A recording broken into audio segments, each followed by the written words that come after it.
Hello juniors, कैसे हैं आप सब? आई होप आप सब अच्छे होंगे।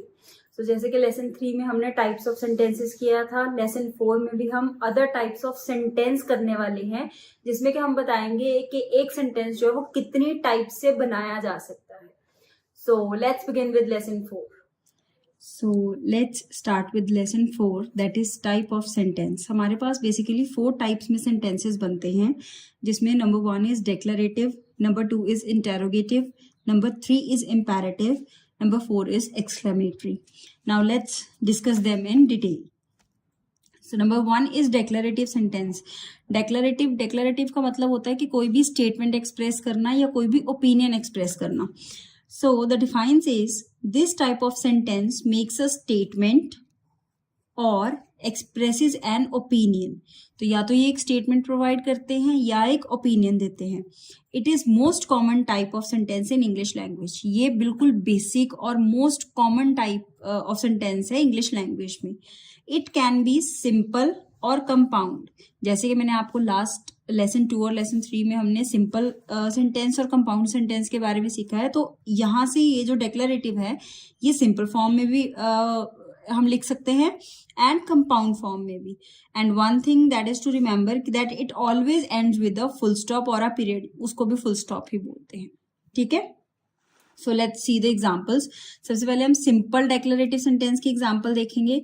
माई cat is black, the sky is blue. So ये बिल्कुल बेसिक टाइप ऑफ सेंटेंस है जिसको कि हम डेक्लरेटिव सेंटेंस बोलते हैं. Now compound declarative sentence. अब कंपाउंड जैसे कि आप अगर हम एक क्विक रिवीजन लेते हैं तो कंपाउंड में क्या होता है कि हमारे पास दो सिंपल सेंटेंसेस होते हैं और या फिर दो इंडिपेंडेंट क्लॉजेस होते हैं जिनको कि हम ज्वाइन करते हैं विद कोऑर्डिनेटिंग कंजंक्शन, जो कि फैन बॉयज. अगर आपको कोऑर्डिनेटिंग कंजंक्शन के बारे में जानना है तो you can go to the lesson 3, जिसमें कि मैंने आपको फैन बॉयज के बारे में बताया हुआ है. ठीक है. सो कंपाउंड में क्या आ जाएगा? She plays the piano and he sings along. अब एंड क्या है यहाँ पे? Coordinating conjunction. और ये दोनों क्या है? Independent clauses. बट ये सेंटेंस कौन सा बन रहा है? Declarative sentence. Similarly he wanted to play football but she wanted to play basketball. ये भी कौन सा है? compound declarative sentences. So this is the first type of sentence, that is declarative sentence. So let's begin with the second type of sentence, that is interrogative. As आपको थोड़ा बहुत idea होगा कि interrogative का मतलब क्या होता है, जिसमें हम क्वेश्चन पूछते हैं. So let's see its define.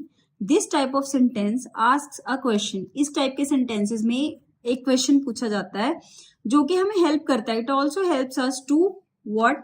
To gather information, express curiosity and engage in meaningful conversation. Obviously अगर हमें किसी के साथ कन्वर्सेशन बिगिन करनी है सो विल आस्क हिम और her any question like how are you, what's your name. So किसी भी कन्वर्सेशन को स्टार्ट करने के लिए और उसमें एंगेजमेंट बनाए रखने के लिए we use the interrogative sentence. Let's come to the examples. Number 1, what time is it, how are you, What are you doing these days? ये सारी एग्जाम्पल्स हमारे पास हैं इंटेरोगेटिव सेंटेंसेस की. So let's begin with the type 3, that is imperative sentence.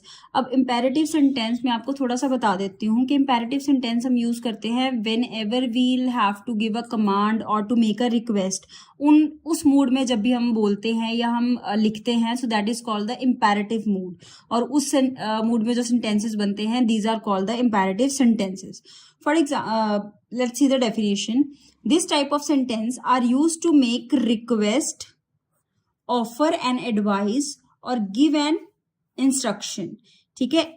जब हमें request करनी है, advice देनी है, इंस्ट्रक्शंस देनी है, तो इस तरह के सेंटेंसेस को कौन से सेंटेंस बोलते हैं? That is imperative sentence. The thing is to keep in mind is it often ends with a period, that is a full stop, but sometimes it can also end with an exclamation mark. कई बार ये एक exclamation mark से भी end हो सकते हैं. Now let's see the examples. Please close the door. यहाँ पे क्या है? You can say it's a request, right? Move out of my way. This is an instruction. And clean your room. That is also an order. ठीक है. तो ये सारी examples हैं इम्पेरेटिव सेंटेंसेस की. So let's start with the last type of sentence, that is exclamatory sentence.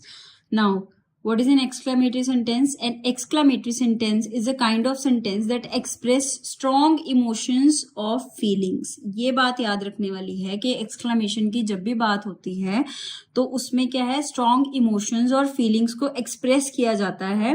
It is used to convey excitement, surprise, anger, joy और any other intense feeling. मतलब एक सडन फीलिंग जो होती है जब हम उसको एक्सप्रेस करते हैं, so that is expressed in exclamatory sentences and it always ends with an exclamation mark.